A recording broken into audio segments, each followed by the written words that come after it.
বাংলাদেশের জলসীমা সার্বভৌমত্বের প্রতীক, আর সেই সীমা অতিক্রম করেই অবৈধভাবে ঢুকে পড়ে দুইটি ভারতীয় ফিশিং ট্রলার।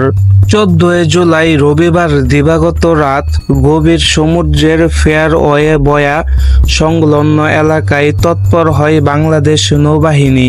শুরু হয় এক সফল অভিযান। আটক করা হয় ভারতীয় দুইটি ট্রলার।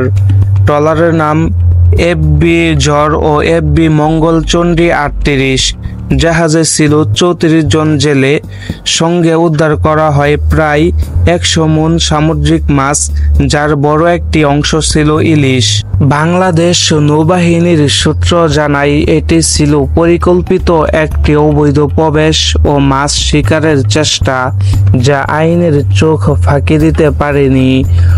মোংলা উপজেলার সিনিয়র মৎস্য কর্মকর্তা জানিয়েছেন, জব্দকৃত মাছ নিলামে বিক্রির প্রস্তুতি চলছে, আর আটক জেলেদের মোংলা থানায় হস্তান্তরের প্রক্রিয়া এখন চলমান।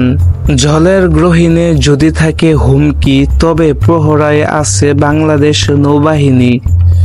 দেশের জলসীমা সুরক্ষিত, সচেতন ও অপ্রতিরোধ্য। আপনার মূল্যবান সময় দেওয়ার জন্য অনেক ধন্যবাদ। এমন আরও কন্টেন্ট পেতে হলে সাবস্ক্রাইব করে আমাদের পাশে থাকুন।